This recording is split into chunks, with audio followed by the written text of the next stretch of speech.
Hello மக்களே, இப்போ நீங்கள் பார்த்துருக்கிறோம் தமிழ் டைம்ஸ் நம்ம தான் கமலேஷ். ஓகே, இந்த வீடியோ என்ன பார்க்க போகிறோம்னா பென் 10 ஏலியன் ஃபார்ம். இந்த படத்தில் நடந்த முக்கியமான சம்பவங்களை பற்றி தான் பார்க்க போகிறோம். அது முக்கியமான சீக்வன்ஸை பற்றி தான் பார்க்க போகிறோம். இந்த படம் வந்து பார்த்தீங்கன்னா கார்ட்டூன் நெட்வொர்க்கில் ஸ்ட்ரைட்டாக வந்து டெலிகாஸ்ட் பண்ணியிருந்தாங்க. தியேட்டரிக்கல் ரிலீஸ்லாம் கிடையாது. இந்த படத்தில் வந்து பார்த்தீங்கன்னா என்ன கான்செப்ட்னு கேட்டிங்கன்னா, இந்த சிப்ஸ் வந்து பார்த்தீங்கன்னா வந்திருக்கும். அதான் பார்த்தீங்கன்னா நீங்கள் அல்டிமேட்டில் எபிசோட் வந்து தான் பார்த்துருப்பீங்க.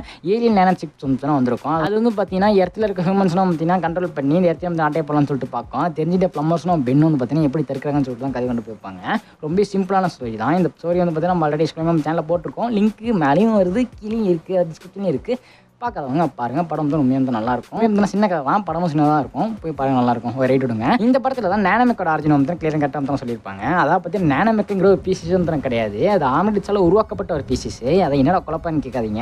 அதாவது பார்த்தீங்கன்னா ஆம்லெட்ஸ் அந்த சிப்பையும் அந்த நேனோமெக் சிப்பையும் ஹியூமனோட டிஎன்ஏயும் சேர்த்து வச்சு ஒரு புதுசாக பீசிஸ் வந்து உருவாக்கியிருக்கும். அதுதான் நேனோமெக். அந்த படம் ஃபுல்லாக வந்து ஆம்லெட்ஸ் வந்து கொலார் பண்ணிட்டு தான் இருந்திருக்கும். அதுக்கான காரணம் அது வந்து புதுசாக ஒரு பீசிஸ் வந்து உருவாக்கிட்டு இருக்கும். அதனால தான் அந்த ஆம்லெட்ஸ் வந்து கொலார் பண்ணிட்டு இருக்கோம். அதாவது பார்த்தீங்கன்னா டெக்னிக்கலாக அந்த நேனோமெக்குங்கிற ஏலியனை நீங்கள் இந்த படத்தில் வந்து முதல்ல பார்ப்பீங்க. அது மட்டும் இல்லாமல் அந்த ஏலியன் ஃபார்ம் வந்து பார்த்தீங்கன்னா இந்த ஆம்லெட்ஸில் மட்டும்தான் இருக்கும். ஏன்னு கேட்டிங்கன்னா அது ஆம்லெட்ஸால் உருவாக்கப்பட்டது. அந்த நேனோ சிப்ஸ் இருக்கும். ஆனால் பார்த்தீங்கன்னா அந்த நேனோமெக்குங்கிற ஏலியன் பீசஸ் வந்து பார்த்தீங்கன்னா நம்ம பென்னோட ஆம்லெட்ஸில் மட்டும்தான் இருக்கும். அது பென்னோட ஆம்லெட்ஸே உருவாக்கப்பட்டது. அப்புறம் பார்த்தீங்கன்னா அந்த பென்னுக்கு இந்த கார் எப்படி வந்துச்சுன்னு சொல்லிட்டு நிறைய பேருக்கு வந்து டவுட் வந்திருக்கும். அல்டிமேட்லி நான் பார்த்தவங்களுக்கு எனக்கும் ஸ்டார்டிங்கில் இருந்துச்சு, என்னென்ன அது புஷ்குன்னு காரை காமிச்சிட்டாங்கன்னு சொல்லிட்டு.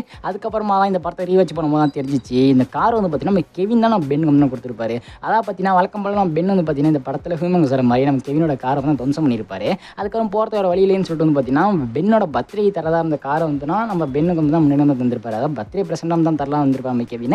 ஆனால் நம்ம கெவின் வந்து பார்த்தீங்கன்னா அவர் வழி இல்லாமல் சரி இப்போ கார் தேவைப்படுதுன்னு சொல்லிட்டு பென்னுக்கு வந்து தான் இந்த படத்தை தான் தந்திருப்பாங்க.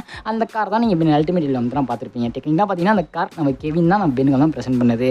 அப்புறம் வந்து எலினா, இந்த எலினாங்கிற கேரக்டர் நீங்கள் பென் அல்டிமேட்டில் ஒரு எபிசோட் வந்து நான் பார்த்துருப்பீங்க. இந்த கேரக்டர் வந்து பார்த்தீங்கன்னா இந்த சிப்ஸ்க்குனா குயின் மாதிரி வந்து அந்த எபிசோட் வந்து காமிச்சிருப்பாங்க. அந்த கேரக்டர் தான் இந்த படத்தில் நீங்கள் முதல்ல தான் பார்த்துருப்பீங்க. அதுக்கப்புறம் அந்த எபிசோடில் தான் கடைசியாக வந்து பார்த்துருப்பீங்க. அதுக்கப்புறம் அந்த கேரக்டர் பற்றி வந்து எங்கேயும் பேசியிருக்க மாட்டாங்க. அதாவது இந்த படத்தில் வந்து சிப்ஸை பற்றியும் பேசியிருப்பாங்க. அந்த எலினாக்கு வந்து தான் சிப்ஸ் பவர்லாம் கிடைக்கிற மாதிரி வந்து இந்த படத்தில் சொல்லியிருக்க மாட்டாங்க. சீரிஸ்க்காக பார்த்தீங்கன்னா அங்கே படிட்டு பண்ணி அந்த கதையை வந்து ஓட்டியிருப்பாங்க. டெக்னிக்கலாக பார்த்தீங்கன்னா இந்த படத்தில் சிப்ஸோட கதை முடிகிற மாதிரி அதை பார்த்தீங்கன்னா குயினை வந்து அழிச்சிருப்பாரு பெண்ணை முடிகிற மாதிரி தான் காமிச்சிருப்பாங்க. ஆனால் அந்த சீரிஸை பொறுத்த வரைக்கும் அல்டிமேட்ல பொறுத்த வரைக்கும் நம்ம எலினாவே குயினாக மாறுற மாதிரி தான் காமிச்சிருப்பாங்க.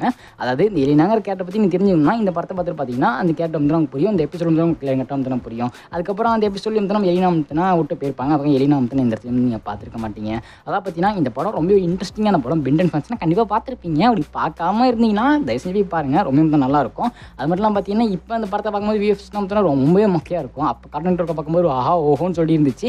அப்போ வந்து ஒன்றும் தெரியல. ஆனால் இப்போ பார்க்கும்போது விஎஃப்எக்ஸ்னால் கொஞ்சம் டம்மியாக தான் இருக்கும். அதனால் உங்கள் படம் பார்க்க வெறுப்பாக இருந்துச்சுன்னா நான் மேலே லிங்க் இருக்கு பாருங்கள், அதை கிளிக் பண்ணி பாருங்கள். நான் எக்ஸ்ப்ளனேஷன் பண்ணி போட்டுருக்கோம். ரொம்ப நல்லாயிருக்கும். இப்போ நான் சொன்னதை வச்சு வந்து உங்களுக்கு கையை கிடச்சுன்னு சொல்லிட்டு நினைக்கிறேன். இந்த படத்தை பார்க்காதவங்க போய் பாருங்கள். இன்னும் நிறைய விஷயம் இந்த படத்தில் தான் சொல்லியிருப்பாங்க. ஓகே மக்களே, இதுதான் நான் சொல்லணும்னு சொல்லிட்டு வந்தது. பிடிச்சிருந்தா லைக் பண்ணி சப்ஸ்கிரைப் பண்ணிச்சுக்கோங்க. இதே மாதிரி இன்னும் செய்ய பாய்.